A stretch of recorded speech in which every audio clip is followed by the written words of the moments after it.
हरे कृष्ण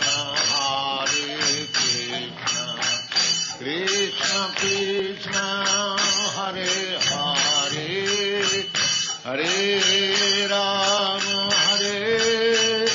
राम राम हरे हरे। श्रील प्रभुपाद की जय, गुरु गौरांग की जय। तो आज हम श्रीमद् भागवतम के 6वें स्कंद से दूसरे अध्याय का 49वां श्लोक श्रवण करेंगे और इस अध्याय का शीर्षक है विष्णु दूतों द्वारा अजामिल का उद्धार। म्रियमाणो हरिर्नाम गृणन् पुत्रोपचारितम् अजामिलो अप्यभगवताम् किमुत श्रद्धया गृणन्। अजामिल ने मृत्यु के समय कष्ट भोगते हुए भगवान के पवित्र नाम का उच्चारण किया और यद्यपि उसका यह उच्चारण उसके पुत्र की ओर लक्षित था, फिर भी वह भगवत धाम वापस गया। इसलिए यदि कोई श्रद्धा पूर्वक तथा निरपराध भाव से भगवान नाम का उच्चारण करता है तो वह भगवान के पास लौटेगा, इसमें संदेह कहाँ है। तो यहाँ पे हम देख सकते हैं कि कितना महत्वपूर्ण श्लोक है और हरि नाम की महिमा का अद्भुत व्याख्या ये श्लोक कर रहा है। इस श्लोक से हमें यह भी पता चलता है कि हमें हरिनाम किस प्रकार से लेना चाहिए। यहाँ पे एक महत्वपूर्ण शब्द है श्रद्धया। श्रद्धया का अर्थ है श्रद्धा तथा प्रेम पूर्वक। जो व्यक्ति, जो भक्त श्रद्धा तथा प्रेम पूर्वक भगवान नाम का उच्चारण कर रहा है तो इसमें यह कोई संशय नहीं है कि वह भगवत धाम वापस लौटेगा या नहीं। अर्थात वह भगवत धाम अवश्य लौटेगा, क्योंकि जो श्रद्धा तथा प्रेम पूर्वक जप करता है, कीर्तन करता है, वह भगवान के धाम वापस चला जाता है। हालांकि अजामिल म्रियमाणः मृत्यु के समय, अपने अंतिम समय में भगवान के नाम का उच्चारण किया अपने पुत्र की ओर इशारा करते हुए, तो भगवान ने उसको स्वीकार कर लिया। और जो भक्त ये जानता है कि ये जो नाम है भगवान से अलग नहीं है, भगवान ही है और मैं जो पुकार रहा हूँ ये भगवान का नाम है, तो इसमें कौन सा संदेह है कि वह भगवत धाम नहीं जाएगा। तो अजामिलो अप्य भगवत धाम, अजामिल भगवत धाम वापस चला गया। तात्पर्य में प्रभुपाद जी लिखते हैं, मृत्यु के समय मनुष्य निश्चित रूप से मोहग्रस्त हो जाता है, क्योंकि उसके शारीरिक कार्य अव्यवस्थित हो जाते हैं। तो मृत्यु का जो समय होता है बहुत ही भयावह होता है। उसमें शरीर के जो विभिन्न अंग हैं, विभिन्न इंद्रियां हैं या मन है, वो ठीक से कार्य नहीं कर पाता है। तो भागवतम में बहुत सुंदर वर्णन है 3रे स्कंद में कि उसकी जो आंखें होती हैं वो बाहर आ जाती हैं और कान जो होते हैं उसमें सुनाई देना बंद हो जाता है। जो कानों में श्रवण इंद्रियां हैं, सुनने की जो शक्ति है वो कम होती जाती है। और जो बोलने की शक्ति है, जब वह बोलता है तो उसकी कोई भी वाणी समझ नहीं पाता, वह तुतला के बोलता है या उस शब्द का स्पष्ट उच्चारण नहीं कर पाता।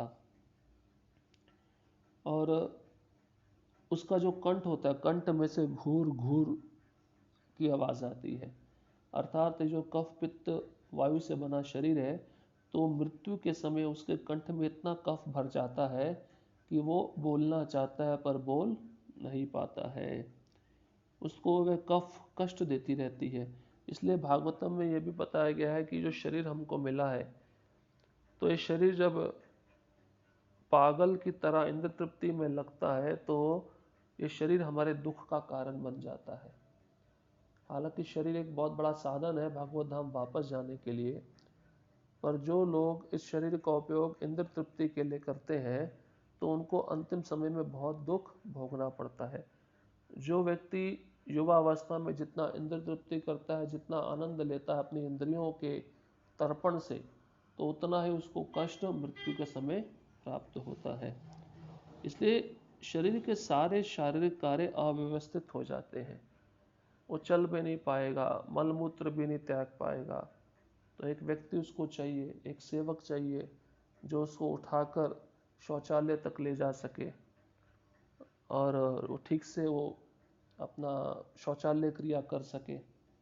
उसको अकेला नहीं छोड़ सकते हैं, हर कोई ना कोई व्यक्ति उसकी तरफ ध्यान देना चाहिए। तो ऐसा व्यक्ति जब मृत्यु के समय मोहग्रस्त हो जाता है, मोह मतलब पूरी तरह मोह में पड़ जाता है। उसका जीवन तो वैसे मोह में ही निकला है, क्योंकि घर के जो पुत्र हैं, पुत्रियां हैं, पत्नी है, धन है, संबंधी जन है, या घर का साथ सामान है, इसके प्रति उसका मोह बना रहता है, वो छोड़ना नहीं चाहता है। तो मृत्यु के समय तो इन सब वस्तुओं को जीव को छोड़ना ही पड़ता है। तो मोहग्रस्त इतना रहता है कि वह चाहता है कि घर का एक भी वस्तु व्यर्थ ना जाए, तो उसका वो देखभाल करना चाहता है, निगरानी करना चाहता है। वह चाहता है कि मैंने जो इतना मेहनत से कमाया था, इन लोगों को दिया था, तो ये ठीक से उसका पालन पोषण कर रहे हैं या नहीं कर रहे हैं। अगर मैं मर जाऊंगा तो मेरी मृत्यु के बाद फिर ये लोग मेरे धन को ऐसे ही लुटा देंगे। तो ये जो बातें होती हैं, जो विचार होते हैं, उसके मन को खाए जाते हैं, उसको बहुत ही पीड़ा देते हैं। इसलिए वो उस समय भी चाहता है, एक आशा बांध के रखता है कि मेरी मृत्यु ना हो, मैं अभी भी शरीर में बैठा रहूं और इसी घर में रहूं, और इस घर में जो मैंने बहुत ही कष्टमय स्थिति में सब कुछ कमाया है उसका देखभाल करूं, उसको बचा के रखूं, उसको संजो के रखूं। तो इन वस्तुओं के द्वारा वो मोहग्रस्त रहता है। और पत्नी जो होती है, जब युवा अवस्था में उसके साथ में रहती है तो उसके साथ मोह रहता है, उसकी सौंदर्यता के कारण। और जब बच्चे होते हैं, छोटे छोटे होते हैं, तो तोतली भाषा बोलते हैं, तो उसके द्वारा वह मोह के कारण फंसा रहता है। और जब वृद्ध अवस्था में उसके पुत्र उसको त्याग देते हैं, तब भी उसका वह मोह छूटता नहीं है। और वृद्ध अवस्था में जो पत्नी युवा अवस्था में उसके साथ में रही, उसका सब आज्ञा का पालन की, वृद्ध अवस्था में वो भी छोड़ देती है, तब भी उसके सौंदर्य के प्रति वो आकृष्ट रहता है। ये भौतिक जगत में सब जगह ऐसा देखा जाता है। और जो धन होता है, जब धन व्यक्ति के पास में रहेगा तो क्या होता है कि घर के लोग आसपास घूमते रहेंगे, और जैसे ही धन उसने दे दिया अपने बच्चों को, तो उसको कोई देखता नहीं, उसको उठा के घर से बाहर कर देते हैं। इसलिए आजकल आप देखिए, वृद्ध अवस्था में भी जो लोग हैं ना, अपना प्रॉपर्टी, अपना धन अपने बच्चों को देने के लिए तैयार नहीं, उनको भय है, अगर आज ही हमने अपना धन उनको दे दिया तो ये बच्चे हमारे हमको घर से बाहर निकाल देंगे। और देखा भी जाता है, सत्य भी है, धन के लिए ही सब रिश्ते बनते हैं, धन के द्वारा ही सब नष्ट कर दिए जाते हैं। इसलिए भागवतम में ये भी कहा गया है कि जो धन है ना, वो मद से भी मीठा होता है।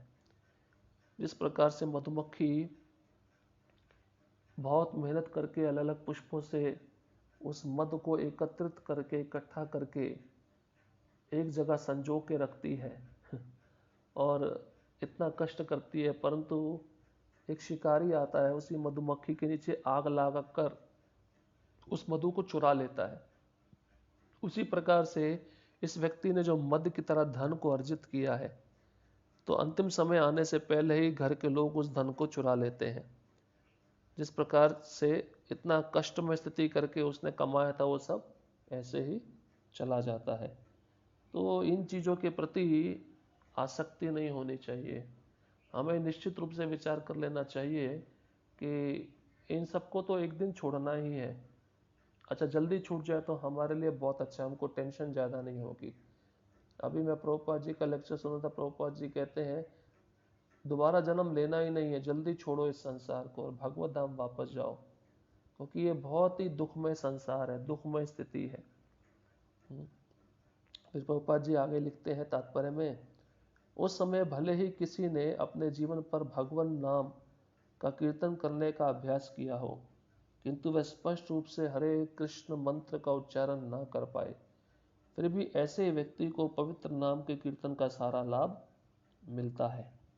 इतनी महत्वपूर्ण बात है। देखिए, प्रहलाद महाराज भी कहे हैं कि बचपन से ही भगवान नाम कीर्तन करने का प्रयास प्रारंभ कर देना चाहिए, भक्ति शुरू कर देनी चाहिए, प्रारंभ कर देनी चाहिए। अगर वह व्यक्ति जीवन भर भगवान नाम का कीर्तन करता है, अपने जीवन में, पूर्ण जीवन में अभ्यास करता है, और वह स्पष्ट रूप से उच्चारण ना भी कर पाए, फिर भी ऐसे व्यक्ति को भगवान के नाम के कीर्तन का सारा लाभ प्राप्त होता है। तो उदाहरण के रूप में अग्नि है। अग्नि के अंदर कोई बच्चा हाथ डाले या बूढ़ा हाथ डाले, युवक हाथ डाले, तो उसका हाथ जलेगा ही, क्योंकि अग्नि ये नहीं देखेगी कि ये बच्चा है तो मैं इसको छोड़ दूं। तो अग्नि तो अपना प्रभाव दिखाएगी, वो ज्वलनशील पदार्थ है। उसी प्रकार से भगवान नाम दिव्य है। जो कोई भी उच्चारण कर रहा है, चाहे वह ठीक से स्पष्ट उच्चारण ना भी कर पाए, तब भी उसको अंतिम समय में उस भगवान नाम के कीर्तन का लाभ मिलता है। इसलिए प्रभुपाद जी कहते हैं, जब तक शरीर स्वस्थ है, क्यों ना हम जोर जोर से तथा स्पष्ट रूप से भगवान नाम का कीर्तन करें। बहुत ही महत्वपूर्ण है। हमारा शरीर बहुत अच्छा रहता है, हृष्ट पुष्ट रहता है, हमारे शरीर में कोई रोग नहीं है, और हम बेवजह इस शरीर को उस इंद्र तृप्ति में लगाते हैं, और इंद्र तृप्ति में लगाने से हम समय को नष्ट करते हैं। इंद्र तृप्ति का अर्थ है कि अपनी एक एक इंद्रियों से विषय का ध्यान करना। जैसे आँखों से रूप का ध्यान करना, ऐसे रूप का जिसका कोई भगवान से संबंध नहीं है। कानों से ऐसे शब्दों को सुनना जिनका भगवान से कोई संबंध नहीं है। जैसे फिल्मी गाने तो लोगों को बहुत पसंद आता है, उन गानों पे जोर जोर से नृत्य करते हैं, परंतु उनको पता नहीं है ये गाने सुनने से हमारी चेतना और दूषित हो रही है, और दूषित चेतना हमारे मन को विचलित करती है, उस विषय भोग में और लगाती है। जिस प्रकार से अग्नि में घी डाला जाए तो वह अग्नि और भड़कती है। फिर जीवा से ऐसे अन्न का स्वाद ग्रहण करना जो भगवान को भोग ना लगाया गया हो या भगवान को अर्पित ना किया गया हो, तो जीवा बहुत ही महत्वपूर्ण है, उसको प्रसाद ही देना चाहिए। और जीवा से अगर हम प्रसाद नहीं खा रहे तो शास्त्र ये भी कहता है कि वह प्रसाद, वह जो अन्न है वो मल है, अगर वो भगवान को अर्पित नहीं किया गया। आप बिना अर्पित किए हुए खा रहे तो मल खा रहे हो। तो बहुत ही, कोई व्यक्ति मल कैसे खा सकता है? मल खाने पर तो उसको उल्टी आ जाएगी, परंतु हम बड़े शौक से खाते हैं भगवान को अर्पित किए बिना। तो भक्तों को हमेशा सावधान रहना चाहिए, जितना हो सके प्रयास करना चाहिए कि भगवान का प्रसाद ही ग्रहण करें। नहीं तो भौतिक जगत में आप अधिकतर देखते ही हैं, सारे लोगों का जीवा चलता ही रहता है, बोलने में नहीं तो खाने में। उनका और कोई समय निश्चित नहीं है खाने का, 24 घंटे उनका मुंह चलता ही रहता है। और अन्य इंद्रियां भी हैं, इन पैरों से व्यक्ति मंदिर की तरफ ना जाके सिनेमा घर की तरफ जाता है। तो जब तक शरीर हृष्ट पुष्ट है, शरीर में जान है, तब तक हमें भक्ति में क्रिया बहुत श्रद्धा से करनी चाहिए, क्योंकि पता नहीं कि आने वाले समय में हमारा शरीर हृष्ट पुष्ट रहे या ना रहे। शरीर में किसी प्रकार का रोग लग सकता है, शरीर किसी व्याधि से ग्रस्त हो सकता है, शरीर का एक्सीडेंट हो सकता है। निश्चित कुछ भी पता नहीं शरीर का, आज है तो कल नहीं रहेगा निश्चित। जैसे परीक्षित महाराज को पता चला कि 7वें दिन मेरी मृत्यु हो जाएगी, उसी समय उन्होंने सब कुछ छोड़ दिया। पत्नी थी, सुंदर बच्चे थे, और पूरा राज्य था। राज्य में राजकोष था, उसमें किसी प्रकार की कोई कमी नहीं थी। सब कुछ छोड़ दिया और गंगा के तट पर चल पड़े। उनको पता लग गया मेरी मृत्यु सन्निकट है, और मृत्यु आने से पहले मुझे भगवत धाम जाने के लिए ये जो भक्ति में क्रिया है इसको संपन्न करना पड़ेगा। देखिए, शुरुआत में पहले तो परीक्षित महाराज अपने लिए भयभीत थे, मेरी मृत्यु आ रही है, अपने को बचाने के लिए कथा सुन रहे। पर जैसे ही तीसरा दिन बीता कथा का, तो जब पूतना की कथा सुनी तो उनको मन में आया कि कृष्ण को कैसे बचाया जाए। अभी पूतना जा रही है वृंदावन की तरफ, सब बच्चों को मारने के लिए, तो मेरे कृष्ण का क्या होगा? फिर उनका जो साधना भक्ति थी वो वैदिक भक्ति में परिवर्तित हो गई। मतलब अभी जो चिंता है वो कृष्ण के लिए, अपने लिए नहीं है। तो एक साधक को ऐसे ही भाव रखना पड़ेगा, कृष्ण की चिंता की करनी पड़ेगी। हमारी चिंता छोड़ दो, अगर हमने कृष्ण की सेवा में अपना जीवन अर्पित कर दिया तो कृष्ण हमारी चिंता निश्चित करेंगे। पर हमें उससे पहले कृष्ण के लिए चिंता करनी चाहिए कि कृष्ण को अच्छा खिलाएं, कृष्ण को अच्छा पहनाएं, कृष्ण के लिए हम सब कुछ करें। इसलिए ये शरीर जो है बहुत ही महत्वपूर्ण है। ये हमको नरक भी लेके जा सकता है, हमको स्वर्ग भी लेके जा सकता है और हमको भगवत धाम भी लेके जा सकता है। 3 मार्ग हैं। पुण्य कर्म करने वाले स्वर्ग जाते हैं, पाप कर्म करने वाले नरक में जाते हैं और भक्ति, शुद्ध भक्ति करने वाले भगवत धाम जाते हैं। तो निर्णय तो हमको लेना है। इसलिए जब तक शरीर हिष्ट पुष्ट है तब तक भगवान नाम बड़े स्पष्ट रूप से और जोर जोर से लेते रहना चाहिए, क्योंकि पता नहीं कब ये जीवा बंद हो जाए। हम देखते हैं ना, युवक लोग भी आजकल हार्ट अटैक से प्रभावित हो रहे हैं। हम कहते हैं अभी था और चला गया, इतना स्वस्थ था, पता नहीं अचानक कैसे हो गया। मृत्यु एक किंतु परंतु अचानक नहीं देखती। उसका जो समय है वो निश्चित समय पे आकर अपने काल को अपने विक्टिम कहते हैं, अपने शिकारी को, अपने शिकार को पकड़ लेती है, वो छोड़ती नहीं है। तो उससे पहले हमें अपनी तैयारी पूरी करनी पड़ेगी। इसलिए गंभीरता से हमें भगवत नाम लेते रहना चाहिए। आगे प्रभुपाद जी तात्पर्य में लिखते हैं, यदि कोई ऐसा करता है तो यह संभव है कि मृत्यु के समय ही भी वह प्रेम तथा श्रद्धापूर्वक भगवान नाम का ठीक से कीर्तन कर सके। निष्कर्ष के रूप में जो व्यक्ति निरंतर भगवान नाम का कीर्तन करता है उसकी भगवत धाम वापसी बिना किसी संदेह के सुनिश्चित है। प्रभुपाद जी यहाँ पे गारंटी दे रहे हैं। देखिए, जो प्रेम से और श्रद्धा से हरिनाम ले रहा है, श्रद्धा का अर्थ क्या है? श्रद्धा का अर्थ यह है ठीक ठीक कि कृष्ण मेरा रक्षण करेंगे, मैं पूरा कृष्ण को समर्पित होता हूँ, मुझे पूरा नाम पे श्रद्धा है, ये नाम जो है गोलोक से आया और मेरे को ये नाम मैं जब ले रहा हूँ तो ये नाम ही मेरे को भगवत धाम वापस लेके जाएगा। इसको कहते हैं श्रद्धा। और ये श्रद्धा कैसे आती है? श्रवण करने से आती है। जो भक्त श्रवण में बहुत तल्लीन रहते हैं, जिनका हरिनाम में बहुत श्रद्धा है, उनका संग करने से श्रद्धा आती है।